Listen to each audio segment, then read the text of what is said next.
G'day guys, Joel from AutoGuru here, and today we're going to talk about cleaning your engine bay, taking it from filthy and dirty to brand spanking new. The first step is finding somewhere suitable to clean your engine bay. A driveway out of direct sunlight is perfect, but anywhere off public roads will work. How do you know when your engine bay is dirty? Well, there's a simple test you can do. Wipe your finger across a part of the engine, and if your finger is black, your engine needs cleaning. Make sure you are working on a cool engine bay, as an engine that is hot will cause cleaning products to dry quickly, leading to streaks and damage to plastic trims. You will need certain products to carry out cleaning of the engine bay. These include scrubbing brushes, gloves, engine degreaser, plastic bags, water from a garden hose, microfibre towels and foam applicators, and a protective spray to keep all your hard work looking nice. There are a few things you may need to cover up, like the alternator, ECU, battery or spark plugs if they're exposed. Getting water in these components may cause damage or starting issues, so it's best to keep them nice and dry. Most modern engine bays are designed to handle water and other debris from the road, but covering up these items is still a good idea. It's time to start cleaning. Firstly, rinse the engine bay down with the hose, starting at the back and working your way forward, making sure to cover as much as you can, including the underside of the bonnet.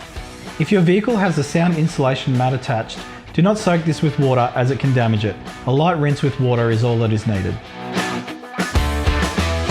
Next, spray some degreaser on a brush and start scrubbing the underside of the bonnet. Don't forget to remove any loose debris like leaves before continuing.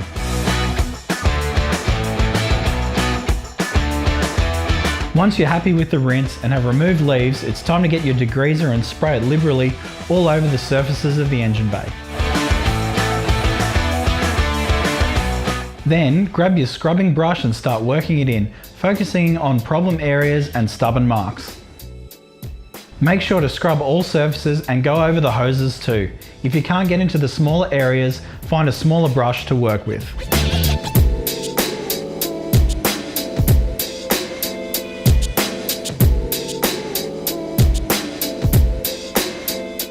Once you feel you've given it a good scrub, it's time to rinse the engine bay down. Make sure you rinse thoroughly to get rid of all the degreaser. You don't want it to dry on the paint or any surfaces because it can cause streaking and damage. To dry down the engine bay after rinsing, you can simply turn on your car engine, but make sure to remove your plastic bags. Or you can do what we did and use a garden blower. This is a quick and great way to remove excess water.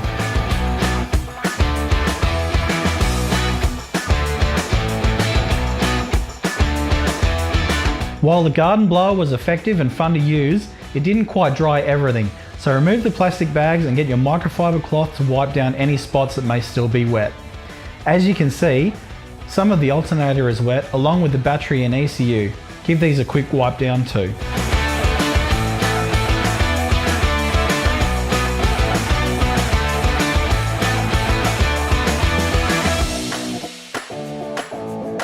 The microfibre cloth will pick up on any dirt you've missed too, as you can see here.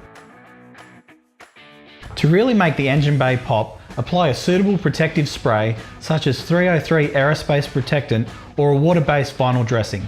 Using a foam applicator, apply the protectant or dressing to all plastic surfaces in the engine bay.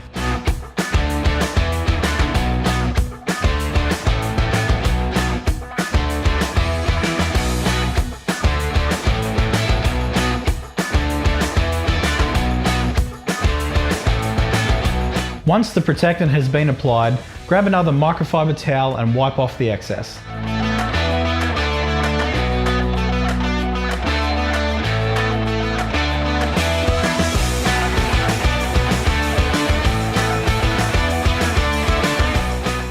Don't forget to polish that badge up real good.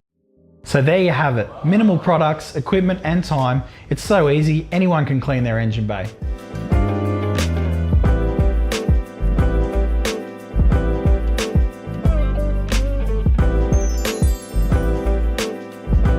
For more information about car servicing and repairs, visit autoguru.com.au.